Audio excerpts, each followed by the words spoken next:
اور دیکھیے بولی عام طور پر پنپتی ہے انہی لوگوں میں جو غیر تعلیم یافتہ ہوتے ہیں یا کم تعلیم یافتہ ہوتے ہیں. وہ زیادہ تر غیر تعلیم یافتہ لوگ تھے جن میں یہ ڈائلیکٹ، یہ بولی پنپی، ڈیولپ ہوئی.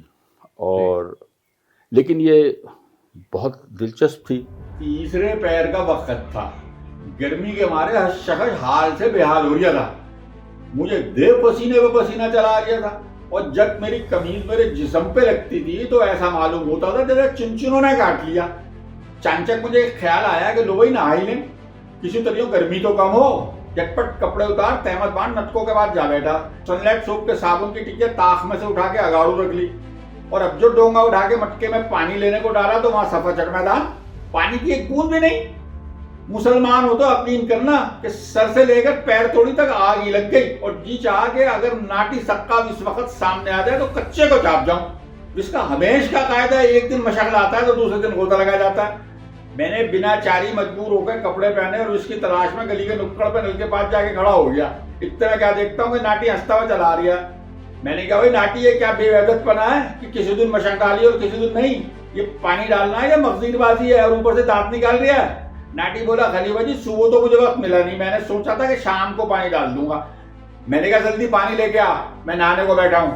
میں آپ کو اس کتاب کے بارے میں بتا دوں. عام طور پر بولی میں کتاب نہیں لکھی جاتی. کتاب تو باقاعدہ جو زبان ہوتی ہے اس میں لکھی جاتی ہے. تو اردو میں کتابیں لکھی گئیں، شائع ہوئیں اور ہوتی ہیں. پہلی مرتبہ 1927 میں ایم اے مغنی صاحب ایک تھے، وہ پڑھے لکھے آدمی تھے، بی اے تھے وہ، ان کا نام کتاب پر اسی طرح لکھا ہوا ہے، ایم اے مغنی بی اے. اچھا. انہوں نے اس بولی کو وہ ضابطۂ تحریر میں لائے.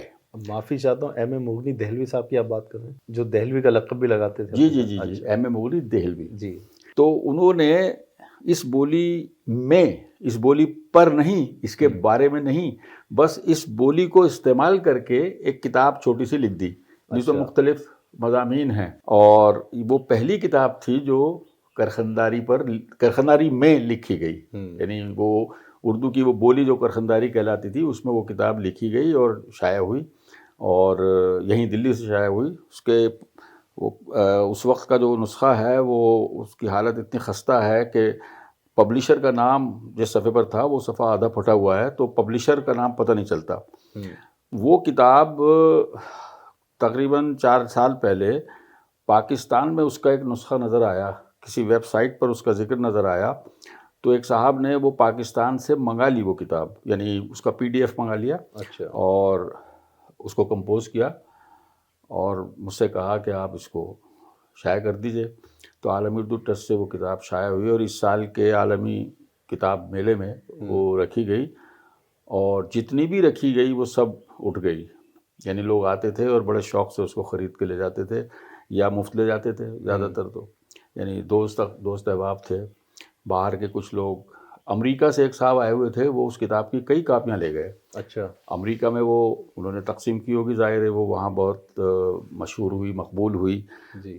اور وہاں سے بھی میسیجز وغیرہ میرے پاس آنے لگے. اور ایمانداری کی بات یہ ہے کہ جب تک وہ میں نے کتاب پڑھی نہیں تھی مجھے یہ احساس ہی نہیں تھا کہ وہ کرخنداری پر ہے وہ کتاب. اچھا. میں نے سوچا کہ اردو کے کسی موضوع پر کسی صاحب نے لکھی ہوگی وہ کتاب، نرالی اردو کے نام سے، اور یہ لفظ، اس لفظ سے مجھے چونکنا چاہیے تھا جیسے کہ آپ چونکے نرالی سے. میں نہیں چونکا. جب کتاب پڑھی، چھپنے کے بعد پڑھی بلکہ میں نے، تو میں حیران رہ گیا کہ وہ تو کرخنداری پر ہے کتاب. اور اس کے بعد کیونکہ یہ میرا خاص موضوع بھی رہا ہے، دلی کی بولیاں، اور اس کتاب کی بلکہ کرخنداری کی ایک بہت عجیب خصوصیت میں آپ کو یہ بتاؤں. 1803 میں انشاءاللہ خان انشا نے دلی کی اردو پر کتاب لکھی دریائے لطافت کے نام سے. جی. وہ ویسے تو فارسی میں تھی لیکن اس کا اردو ترجمہ بھی ہوا. اس میں کرخنداری کا کوئی ذکر نہیں. اچھا. برطانوی عہد میں حکومت برطانیہ نے ایک سروے کرایا، ایک جائزہ پورے ملک کا، لنگوسٹک سروے یعنی لسانی جائزہ. گریرسن سروے اس کو کہا جاتا ہے. وہ جارج ابراہم گریرسن ایک آئرش ماہر لسانیات تھے، انہوں نے وہ کیا تھا. ان کو پھر بعد میں سر کا خطاب بھی دیا حکومت برطانیہ نے. اور انہوں نے ہندوستان کی 364 زبانیں اور 544 بولیاں، ڈائلیکٹس، ان زبانوں کی بولیاں دریافت کر کے اس کے بارے میں اس سروے میں ذکر کیا. کرخنداری کا ذکر نہیں تھا. گو کہ میرے کو شاعری واعری نہیں آتی مگر میرے کو مشاعرے کا بڑا شوق ہے. تو وہ ہمارے گھر کے پاس ایک مولوی رہتے ہیں, مولوی صاحب ایک دن میرے سے کہنے لگے کہ بھائی مشاعرے میں چل. اب جو میں مشاعرے میں گیا تو میاں اتنا مزہ آیا کہ جب سے تو مجھے مشاعرے کا بڑا شوق ہو گیا, اور اتنا شوق ہو گیا کہ میں نے مولوی صاحب سے کہا میں تو اپنے گھر مکان کے اوپر مشاعرہ کرواؤں گا. کہنے لگے سوچ لے یہ شاعر لوگ ہوتے بڑے حرامی ہیں, بڑا خرچہ ورچہ ہو جائے گا تیرا. میں نے کہا میاں کوئی بات نہیں, اللہ مالک ہے میاں, میں نے کہا مشاعرہ میں ضرور کرواؤں گا. تو میاں پچھلے جمعے کو میں نے اپنے گھر پہ مشاعرہ کرا دیا. آپ نے کہیں کہا تھا کہ صرف آریاں جاریاں کرنا ہی کرخنداری نہیں ہے, جی جی جی, بلکہ وہ پراپر ایک بولی تھی ان لوگوں کی. لیکن آج کی تاریخ میں دیکھیں تو ہم اگر ویسٹ یو پی کی طرف چلے جائیں, بجنور کی طرف چلے جائیں, یا بھوپال میں بھی دیکھیں تو کچھ لہجہ سمجھ میں آتا ہے کہ ہاں وہاں بھی شامل تھی کیا کرخنداری, یا وہ لوگ بھی یہ بھاشا استعمال کرتے ہیں. وہ کہاں سے آئی پھر؟ نہیں دیکھیے, میں نے پہلے بھی عرض کیا کہ صرف آریہ جاریہ بولنا جو ہے وہ کرخنداری نہیں ہے. جی. دلی میں آج بھی جامع مسجد کے علاقوں میں لوگ آریہ جاریہ کر کے بولتے ہیں, لیکن وہ کرخنداری نہیں ہے, کیونکہ کرخنداری کی اپنی ایک لغت تھی, یعنی اس کا اپنا ایک ڈکشن تھا, ان کی اپنی ایک لفظیات تھیں جو اس عام لینگویج میں نہیں ملتی, اور بہت سے ایسے الفاظ کرخنداری میں استعمال ہوتے تھے کہ جو آج آپ نہیں سمجھیں گے. میں مثال دے دیتا ہوں آپ کو, ارے جس توڑی وہ آیا میں اسی توڑی اس کے ساتھ اٹھ کے چل دیا. اب آپ سوچیں گے توڑی کیا ہوا, اس کا مطلب ہے وقت, اور اس کا مطلب تک بھی ہے, جس توڑی تک بھی تو یہ کام کرے گا, یعنی جب تک بھی تو یہ کام کرے گا, اور جس توڑی وہ آیا یعنی جس وقت وہ آیا اسی توڑی میں اس کے ساتھ اٹھ کے چل دیا. اور بہت سے ایسے الفاظ ہیں جو وہ بگاڑ کے بولتے تھے, آگے کو آگو, کہاں آگو چل دیا ہے, ساتھ میں چل, یہ جو اچھا. لیکن سب سے یہ تو ڈکشنری کی بات ہوئی, یعنی لفظیات کی. بہت اہم جو چیز تھی وہ تھا وہ لہجہ, جس لہجے میں کرخنداری بولی جاتی تھی. اور اس لہجے میں جو سب سے اہم بات تھی وہ تھی ان کا ایک معاشرتی رویہ. یعنی اس لہجے سے اتنی زبردست قسم کی بے پرواہی آیا ہوتی تھی, جیسے وہ بولنے والا شخص جو ہے وہ اپنی دنیا میں مست ہے, اس کو نہ تو پتہ ہے کہ دنیا میں کیا ہو رہا ہے, نہ اسے پرواہ ہے کہ دنیا میں کیا ہو رہا ہے. وہ چیز ان کے لہجے سے آیا ہوتی تھی, یہ اس کی خاص بات تھی. اس کے علاوہ بھوپال کا آپ نے ذکر کیا, میں بھوپال کی زبان کو بہت قریب سے میں نے دیکھا, بھوپال گیا ہوں میں کئی مرتبہ, تو وہاں اس کی ایک جھلک سی ملتی ہے, لیکن وہ صرف ایک تو آریہ جاریہ میں ایک وہ میں کو چھوٹا کر کے میں کہتے ہیں بھوپالی, یا میں نے کہہ دیا, کہہ نہیں کہ پورا منہ نہیں کھولیں گے, وہ کہنا کہنا, اس طرح کی جو 2-3 خصوصیات ہیں لہجے کی وہ وہاں پر موجود ہیں جو کرخنداری میں بھی تھیں, لیکن بس اس سے زیادہ نہیں. اور نہ وہ دلی کی کرخنداری کی لفظیات آپ کو وہاں ملیں گی, لیکن ظاہر ہے کہ وہ کرخنداری نہیں ہے. کیونکہ اچھا جیسے بھوپال کا آپ نے ذکر کیا تو ہم نے ایک شعلے فلم دیکھی ہے, شعلے فلم میں سرما بھوپالی کا کردار تھا, وہ بھی کچھ جگدیش صاحب نے جو ادا کیا تھا, وہ بھی کچھ اسی انداز میں بات کر رہے تھے فلم میں. ہاں میں نے کہا نا کہ کچھ الفاظ وہ اس لہجے میں بولتے ہیں وہ لوگ, جیسے وہ جگدیپ نے, وہ بھوپال کا ہی تھا جگدیپ, تو اس نے جس طرح سے بولا ہے میں کہہ رہا ہوں تم اب روانگی ڈال دو. اب یہ روانگی ڈالنا جو ہے یہ دلی کا لفظ نہیں ہے, یہ بھوپال کا ہے یہ ایکسپریشن, کہ اب تو تم روانہ ہو جاؤ یہاں سے, روانگی ڈال دو. دیکھو خان اب بہت ہو گیا, اب تو آپ یہاں سے روانگی ڈال دو, ورنہ میرا نام بھی سورما بھوپالی یہ بھائی نہیں ہے, سمجھے؟ چلو. یہ زوال اور یہ پستی جو آئی ہے اس بولی کی, یہ آپ نہیں ہوتے تو ہمارے تک نہیں پہنچتی اب شاید. تو اس میں ایک بات خاص یہ بھی ہے جو میں بتانا چاہ رہا تھا کہ عبدالرحمن صاحب ہی ایک واحد شخص مجھے لگتا ہے کہ دہلی میں موجود ہیں جو کرخنداری بول لیتے ہیں, کیونکہ میں سمجھتا ہوں کہ میں بھی کوشش کر رہا تھا دیکھ کر پڑھنے کی, تو وہ پڑھ تو لے گا آدمی کیونکہ ریٹن ہے تو وہ کچھ بھی پڑھا جا سکتا ہے جس بھاشا کو وہ جانتا ہے, لیکن وہ لہجہ وہ ادائیگی جو آپ جس طرح بھی بتا رہے ہیں, ہم نے دکھایا اپنے ناظرین کو, وہ ناممکن ہے. تو بعض آدمی تو جناور سے بھی بدتر ہوتے ہیں, جن کی عقل گدی کے پیچھے ہوتی ہے کہ اپنے آگو کسی دوسرے کو سمجھتے ہی نہیں. دور کیوں جاؤ, امتیاز ہی کو لے لو. جمعہ 8 دن ویسے پلوانی کرتے ہوئے ہوئے, مگر ہر وقت کھال سے باہر رہتا ہے, گویا افلاطون کا بچہ بنا ہوا ہے, بے ناحق لوگوں سے لڑتا ہے, کسی کو مار کسی کو پیٹ, ایک زورہ اٹھا رکھا ہے. میں نے کتنی ایک دفعہ اس سے کہا کہ دیکھ بھائی ممتاز تو اتنا اکڑا مکڑا نہ کر, بڑے بول کا سر ہمیش نیچو ہوتا ہے, بے فضول میں ہر ایک کو ستانا اچھا نہیں ہے. کبھی کسی بیڈم سے واسطہ پڑ گیا تو تیرے تکلے کے سبل نکل جائیں گے, مگر وہ آدمی ہو تو سمجھے. ویسے تو اپنی جوانی اور اپنی پہلوانی پر اتنا غرہ تھا کہ میری وصیت کو ایک کان سنا ایک کان اڑا دیا, سنا نہ سنا برابر کیا. میں نے بھی سوچ لیا کہ ایسا آدمی ٹھوکر کھا کے ہی سنبھلتا ہے, میں کیوں اپنی زبان تھکاؤں. تو کیا سیکھنا پڑتا ہے؟ نہیں سیکھنا نہیں پڑتا. یہ دیکھیے زبان تو انسان اپنے بچپن میں جذب کرتا ہے سن سن کے. تو میں جب میری 75 سال کی عمر ہو گئی, بچہ تھا میں, تو جامع مسجد آنا جانا رہتا ہی تھا. تفریح کا سب سے بڑا مرکز وہی تھا ان دنوں میں, جامع مسجد. 50s اور 60s کی بات کر رہا ہوں. تو میں نے لوگوں کو بولتے ہوئے سنا ہے, اور وہ بولنے میں کیونکہ بہت دلچسپ لگتا تھا, اس لیے شاید قدرتی طور پر اس کو ذہن میں وہ محفوظ ہو گیا, از خود محفوظ ہو گیا وہ لہجہ, وہ تلفظ. حالانکہ اس میں بہت سے ایسے الفاظ وہ استعمال کرتے تھے جیسے قسم ہے اڑان جھلے کی. اب یہ اڑان جھلا کیا ہوتا ہے اور اس کی قسم کیوں کھائی گئی, لیکن یہ بہت عام ایک ایکسپریشن تھا کرخنداری کا, قسم ہے اڑان جھلے کی. فلموں میں بھی ہم نے سنا, ہندی فلموں میں شاید سنا ہوگا. جی جی جی. تو کئی ایسی فلمیں آئیں جن میں دلی والوں کی اردو لکھی گئی, ڈائلاگس دلی والوں کی اردو میں لکھے گئے, اور ان میں کئی ایسی چیزیں استعمال ہوئی. آریہ جاریہ تو خیر کئی فلموں میں آیا ہی ہے, لیکن اس طرح کی چیزیں, لمڈا, لڑکے کو لمڈا, لڑکی کو لمڈیا, اور بہت سے ایسے محاورے بھی دلی کے تھے جو کرخانداری میں مختلف ہو گئے تھے. جیسے ہم لوگ اردو میں آج بھی لکھتے ہیں کہ بھائی کیوں آئیں بائیں شائیں کر رہے ہو تم, تو وہ بائیں نہیں بولتے تھے, صرف آئیں شائیں بولتے تھے. اچھا, کہاں آئیں شائیں کی اڑا رہی ہے, یہ تھا ان کا ایکسپریشن. تو اسی طرح بہت سے ایسے محاورے تھے جو پڑھے لکھے لوگ استعمال کرتے تھے مختلف طریقے سے, لیکن وہ کرخنداری میں جا کر مختلف ہو گئے تھے, اور وہ بڑے دلچسپ لگتے تھے.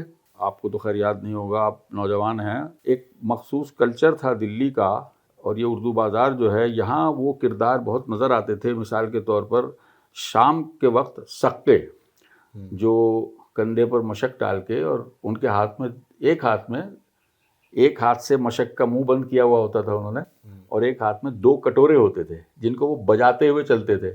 تو ان کٹوروں کی آواز سے ہم سمجھ جاتے تھے کہ سکا آ رہا ہے, پانی پینا ہے اگر, تو اس کو روکتے تھے ہم, اور وہ ہاتھ سے مشک کا منہ ڈھیلا کیا, ایک کٹورا پانی سے بھر کے آپ کی طرف بڑھا دیا, آپ وہ پانی پی لیجئے. اگر آپ اسے کچھ دینا چاہیں تو دے دیجئے, وہ مانگے گا نہیں آپ سے. اچھا. اسی طرح ایک اور بڑا خاص فیچر تھا اس زمانے کا اردو بازار میں, دلی کے کلچر کا غماز کہیے اس کو, دلی کے کلچر کا وہ ایک حصہ تھا دلی کی تہذیب کا, وہ تھا ساقی. اور ساقی سے یہاں مراد یہ نہیں کہ وہ شراب پلاتا پھرتا تھا, بلکہ ان کے ہاتھ میں ایک حقہ ہوتا تھا بڑا خوبصورت, پیچوان, جس پر چلم پوش بھی رکھا ہوا ہوتا تھا, اور وہ تو خاموشی سے کھڑے رہتے تھے یا چلتے رہتے تھے. اب جس شخص کو 2-4 کش لگانا ہو حقے کے تو وہ ہاتھ بڑھاتا تھا, وہ اس کے نئے آپ کو پکڑا دیتے تھے. اب آپ نے 2-4 کش لگائے, اس کو اکنی دی, آپ آگے بڑھ گئے, تو وہ ساقی کہلاتے تھے. اس طرح کی جو چیزیں تھیں. اچھا, ایک بڑا دلچسپ کردار تھا اس زمانے میں, اس کا نام تھا بادشاہ پہلوان. اب یہ بادشاہ لفظ جو ہے یہ بادشاہ کی بگڑی ہوئی شکل ہے, لیکن یہ ان کے نام کا حصہ بن گیا تھا. وہ پہلوانی کرتے تھے, اور اب یہ بادشاہ پہلوان, اس کی بڑی دلچسپ بیک گراؤنڈ ہے. کسی دوست کو مخاطب کرنا ہوتا تھا یا پیار سے کسی کو مخاطب کرنا ہوتا تھا کرخنداری میں, تو اس کو کہتے تھے لمڈے بادشاہ. یعنی لمڈا تو لڑکے کے لیے ہو گیا, اور بادشاہ اس لیے کہ آپ اس سے محبت کر رہے ہیں, جتا رہے ہیں, یا وہ آپ کا دوست ہے, وہی لمڈے بادشاہ. تو یہ بادشاہ لفظ جو تھا, تو یہ صاحب جو تھے یہ پہلوان, ان کا نام کسی کو یاد نہیں ہے پرانی دلی میں. میں نے بہت اس پر تحقیق کی, لوگوں سے پوچھا, کسی کو یاد نہیں ہے. بس وہ بادشاہ پہلوان کہلاتے تھے, کیونکہ ایک بار انہوں نے کشتی جیتی اکھاڑے میں, وہ کشتی جیت گئے, تو ان کے علاقے کے لوگوں نے گتے سے بنا ہوا ایک تاج ان کے سر پہ رکھ کے کہا, بھائی آج سے بادشاہ ہے بھائی ہمارا. بس وہ اسی دن سے ان کا نام بادشاہ پہلوان ہو گیا, اور وہ مرتے دم تک بادشاہ پہلوان ہی کہلائے. میرا خیال ہے شاید ان کی زندگی میں بھی لوگ ان کا نام بھول گئے تھے, اور وہ اکثر شام کو جامع مسجد پر اس حالت میں آتے تھے کہ ایک لمبا چوغا تھا, پرانا سا, لیکن وہ ستارے ٹکے ہوئے تھے اس کے اوپر, اور گتے کا وہی تاج، وہی تو نہیں لیکن بعد میں اور بنوا لیا تھا انہوں نے، وہ گتے کا تاج سر پہ رکھ کے وہ بڑی شان سے نکلتے تھے سنجیدگی کے ساتھ. اچھا. اور لوگ اپنا ان کے پیچھے پیچھے محلے کے 5-6 شرارتی بچے بھی چلتے تھے لیکن ان کو کوئی چھیڑتا نہیں تھا. اور لوگ کہتے بھائی بادشاہ پہلوان آ رہے ہیں بھائی، جامع مسجد والے وہ بادشاہ پہلوان آ رہا ہے بھائی، ذرا چائے وائے لیا یار. کسی نے بٹھا کے ان کو کھیر کھلا دی، کسی نے چائے پلا دی. اس طرح ان کی پوری زندگی گزری. مگر در حقیقت مجھے کچھ لوگوں نے یہ بھی بتایا جو مجھ سے زیادہ معمر 2-3 لوگ ابھی موجود ہیں پرانی دلی کے، ان سے میں نے پوچھا، انہوں نے کہا کہ نہیں وہ ان کا نام تو اس وقت بھی لوگ بھول چکے تھے، ان کی زندگی میں بھول چکے تھے اور شاید ہی کسی کو ان کا نام اب یاد ہو، بس بادشاہ پہلوان تھے. یہ بہت چھوٹی چھوٹی سی کہانی ہے جو آج بھی دبی ہوئی ہیں، مطلب اگر آپ جیسے لوگ نہ ہوں تو ہم تک تو پہنچے نا، نوجوان نسل تک.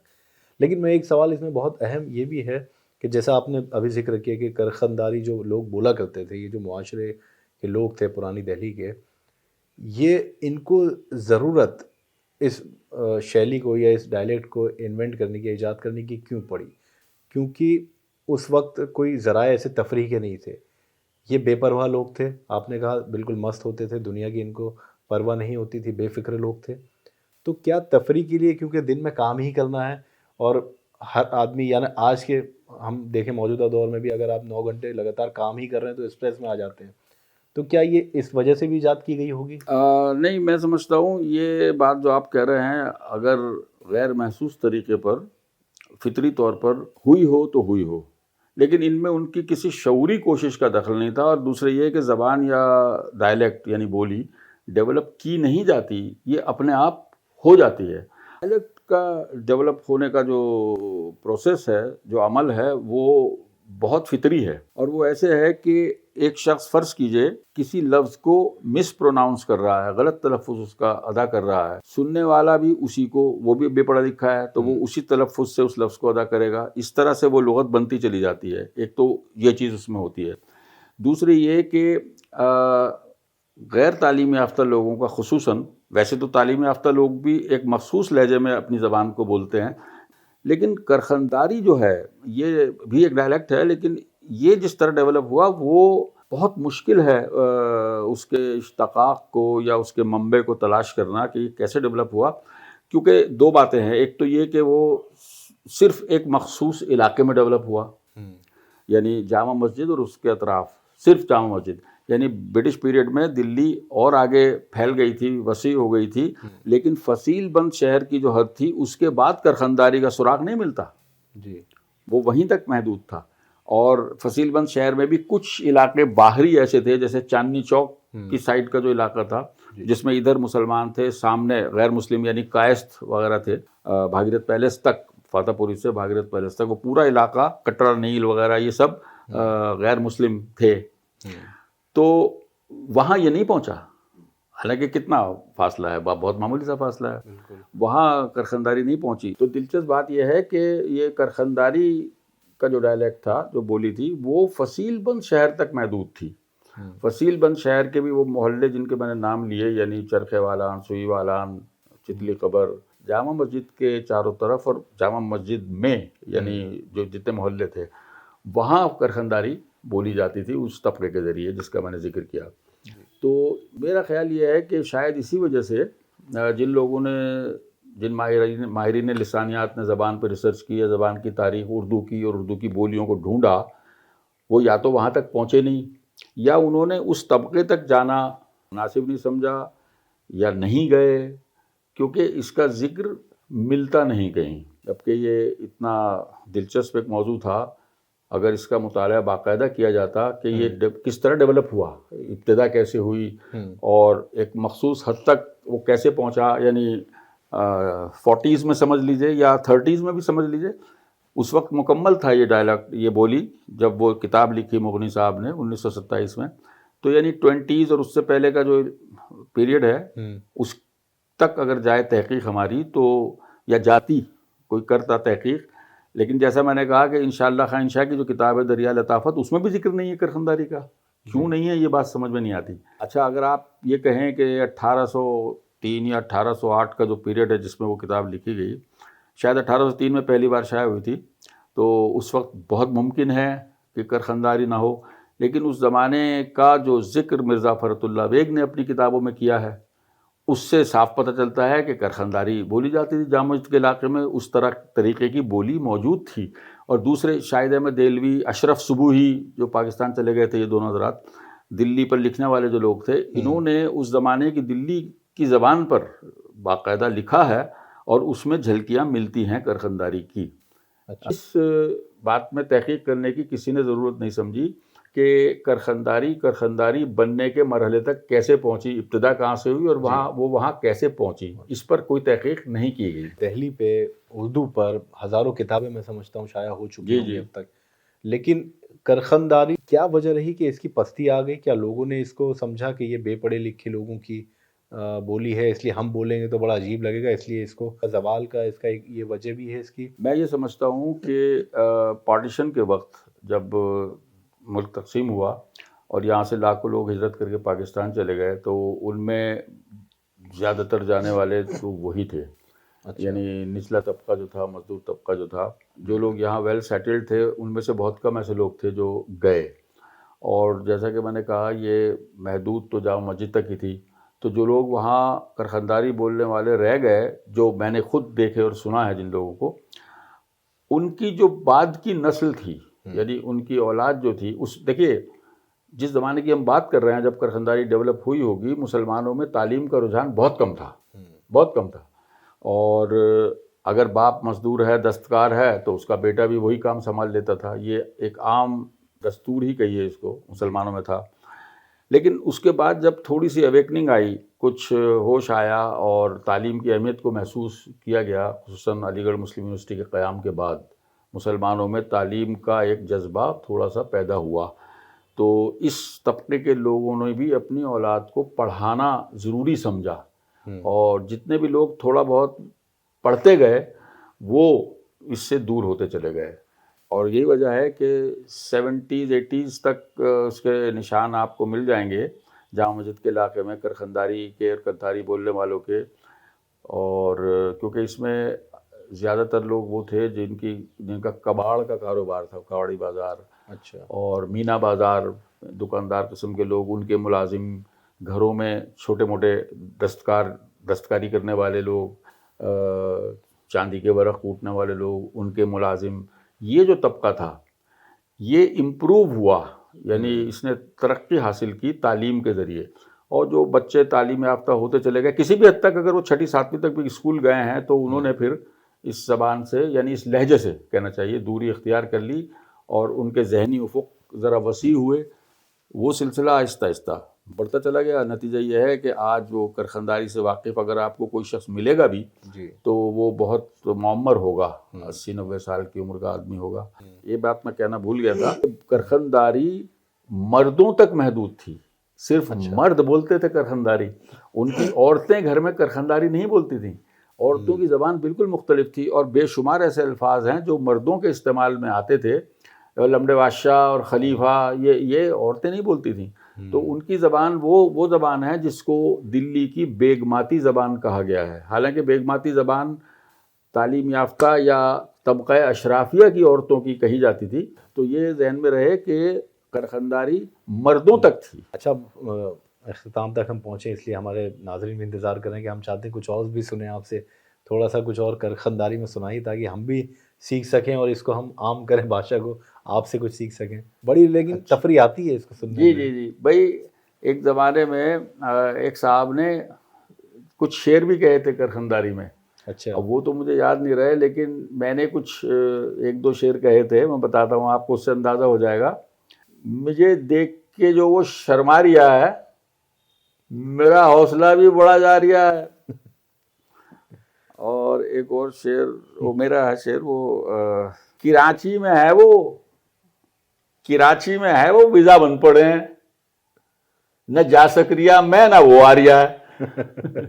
بڑی حیران کن بات بھی ہے کہ ایک ایسی بولی جو کافی وقت تک بولی گئی پرانی دہلی میں، وہاں بولی جاتی تھی، ایک عام بھاشا تھی، بول چال تھی لوگوں کی، لیکن وہ کہیں کھو گئی کیونکہ کسی نے اس کو آگے بڑھانے کی کوشش نہیں کی. اور ملی تو پاکستان میں ملی، مطلب کتاب کے ذریعے کسی نے ریسرچ کی اور ان کو یہ نرالی اردو کے نام سے کتاب ملی. یہ تو ہم شکر گزار آپ کے ہیں کہ آپ نے اس کو شائع کیا